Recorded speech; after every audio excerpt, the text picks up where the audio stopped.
about the impact of thousands more cars in the area, and those concerns have only been intensified by the presentations we've heard this evening. I simply don't think that an extra set of traffic lights is going to be able to deal with the serious issues caused by the generation of so much traffic by a major superstore. I think again we've heard a very cogent and convincing case about the fact that we're well served by different retail choices in the area, so there is no pressing need for a large new superstore. And actually an angle which I hadn't really considered until we heard about it this evening is, of course, the impact on the existing stores and the potential for the running down of Sainsbury's, and in particular, it hadn't occurred to me before now that the impact on the Waitrose store in High Barnet could have a knock-on effect in relation to the viability of our local high street up there, as well as shops in this area.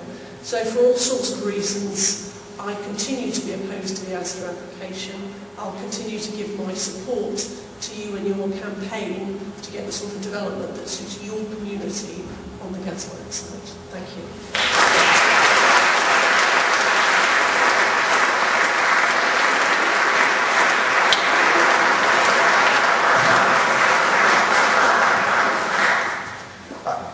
There will now be a very brief few words by Martin Cowie, who is Head of Development.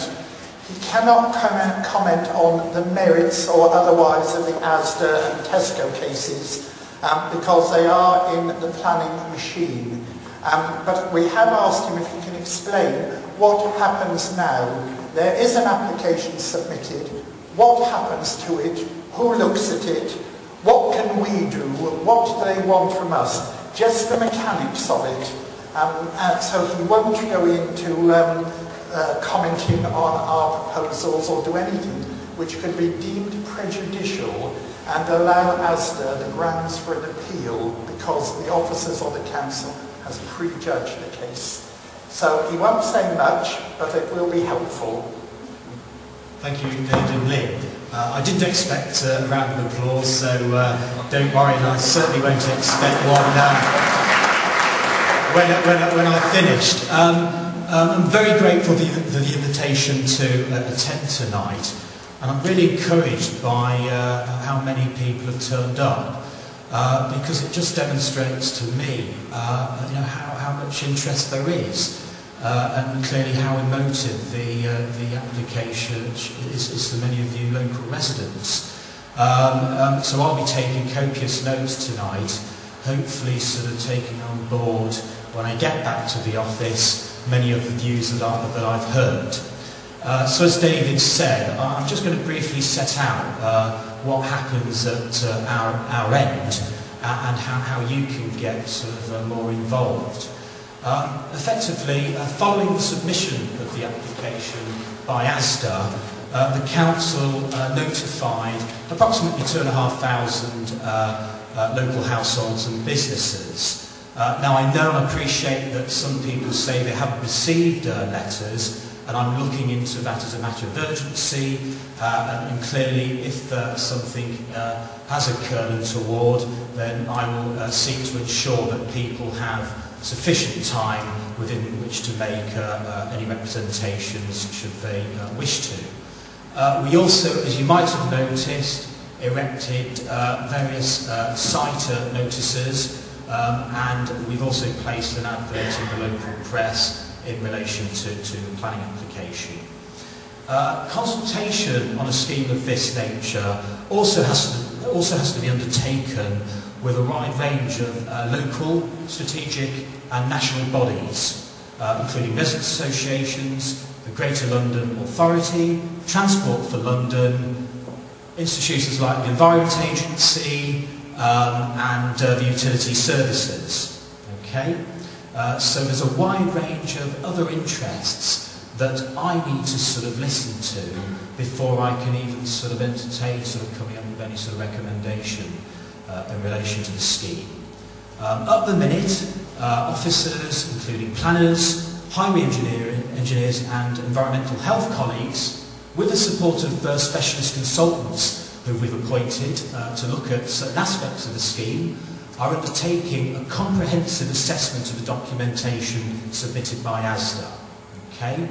We're doing this against national planning policy guidance, the Mayor's London Plan, the Unitary Development Plan, as David has set out, and any other guidance associated with development of this nature. Okay? So a comprehensive review of the design, traffic implications, the scheme's impact on the local area and on local services, including schools, health facilities, recreational facilities, is currently being undertaken. Now this could take several weeks. I'd imagine it could take several months, depending on sort of what we sort of find as we sort of go through the application. It is a complex scheme and it certainly requires a robust assessment. Now once this assessment of the scheme has been undertaken, officers will then make a recommendation to a planning committee. Okay? Now I can't say what that is at the minute, you know, far from it. But in due course, I will, with some colleagues, will be assessing sort of the scheme and presenting that in detail to members of the Council's Planning and Environment Committee. Now I'm not sure when that will be held. Committees are held every month, but I expect it won't be for several months, if only because clearly it's a very sort of large, complicated scheme.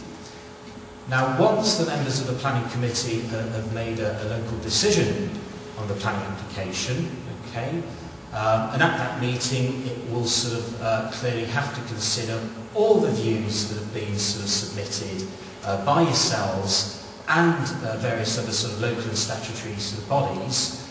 The application will then be referred to the Greater London Authority and or the Secretary of State government level for a final decision. Okay? So the local council will not have a final say in whether or not the scheme gets the go-ahead or not. We obviously have an important part to play, and we will give a view that maybe that view is it gets turned down. Okay, maybe it's a view that it gets approved. We don't know yet, and that's why I sort of can't really at this stage engage, as David said, in debating the merits or otherwise of the case. It's a live scheme, and until I'm comfortable with having made an assessment with my team, I'm not in a position, I'm afraid, to sort of express a view.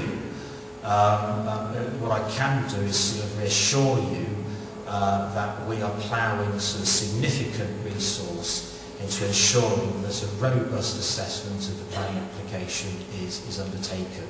Okay? Now, an important part of that is clearly the views that you express, and I really would like to urge that you do, as David's indicated, send in your views to me, okay? So that I will sort of read every single one of them, and I will sort of ensure that those are passed on to the team and they are taken account of. Every single view that sort of comes my way, I have to sort of effectively respond to, okay? And if I don't, then I'll be held to task, and you must ensure you do so, okay? So I'm here to listen, the team's here to listen. If anyone sort of wants me to attend any other sort of local meeting, or indeed sort of come and explain the sort of proposals as I currently understand them, then I shall be only too delighted to do so. Okay.